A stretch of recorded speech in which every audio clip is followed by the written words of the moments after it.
Hey everyone, a Tennessee Valley area holiday tradition culminating tonight here in the Rocket City with the championship game with the Huntsville City Classic. Huntsville High and Oxford duking it out to be the champ.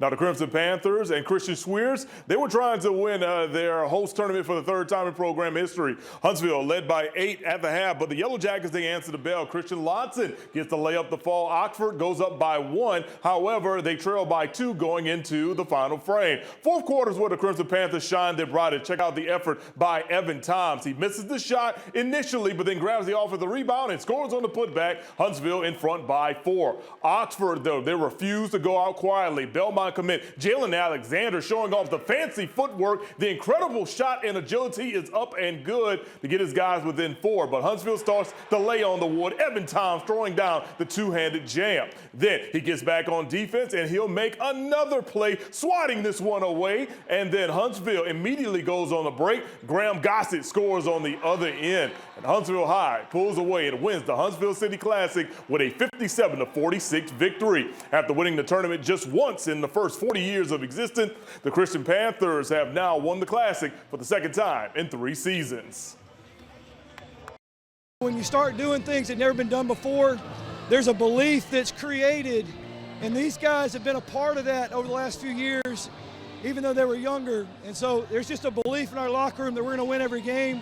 We're going to compete to the end for 32 minutes, and just really proud of them. That's a really good Oxford team. Got a lot of respect for their program. Hey everyone, prior to the Christmas holidays, the Auburn Tigers seeing a number of offensive and defensive starters enter the NCAA transfer portal. Well, today that trend continued with perhaps Auburn's biggest star. This morning on 3 Sports, and Pete Thamel reported that star wide receiver Cam Coleman has entered his name into the portal. Coleman coming to the Plains as a 5-star wide receiver was Auburn's highest rated recruit in the 247 sports recruiting era. Now in 2 seasons on the Plain, he had over 1,300 receiving yards and 13 touchdowns. Zach Blackerby from Locked On Auburn feels that new Auburn head football coach Alex Golesh didn't put a large priority on the current roster, and it's one of the reasons why Coleman is leaving. I did anticipate and guess that we would get a Cam Coleman announcement before Friday. I did, however, think the announcement would be that he's staying. And so that's certainly unfortunate. With Golesh talking about the roster retention and the current guys on the roster being the priority, it doesn't feel that way. And I feel like we think about this differently if he just doesn't say it at all.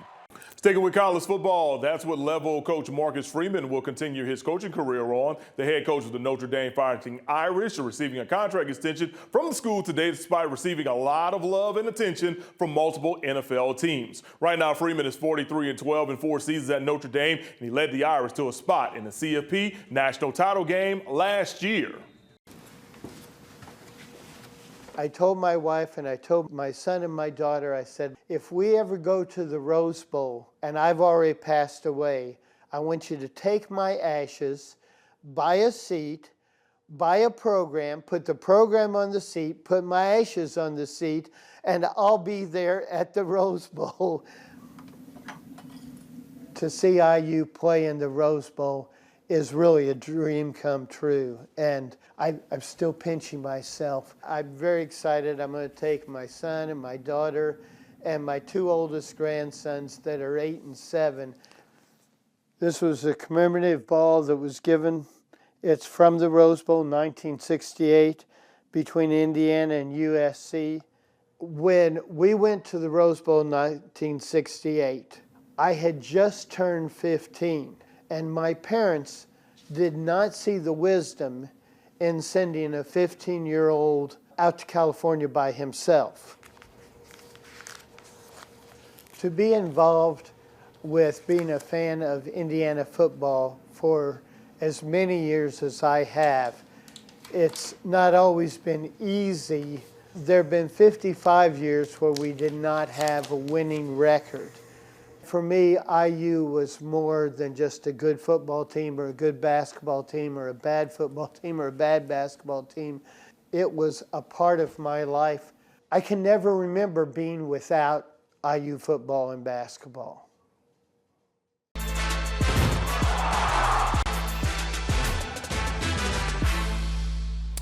All right, everyone, on Thursday, Alabama and Indiana will meet on the football field for the first time ever at the Rose Bowl. The college football playoff quarterfinal at the Rose Bowl kicks off Thursday at 3 p.m. Central between the 9th seed and the top seed. The game will air live on ESPN. It's hard to still continue play, but the passion, it's more high for me. I still very motivated to carry on. Doesn't matter which way I play, Middle East and Europe. I'm always enjoy to play football, to win trophies, to score goals. And I want to carry on. You know what is my goal is. I want to win more trophies and I want to reach the number that you all know. And I will reach that number for sure, if no injuries, inshallah. There's more to Fox 54 Plus with the Locked On Podcast Network. From the Tide to the Tigers, from college teams to pro, the Locked On Podcast Network gives you insights and analysis you just can't find anywhere else. These kids, they want to play. I don't think so. I think it was Chad Baker-Mazara. Locked On Sports, streaming every day of the week and right here on Fox 54 Plus.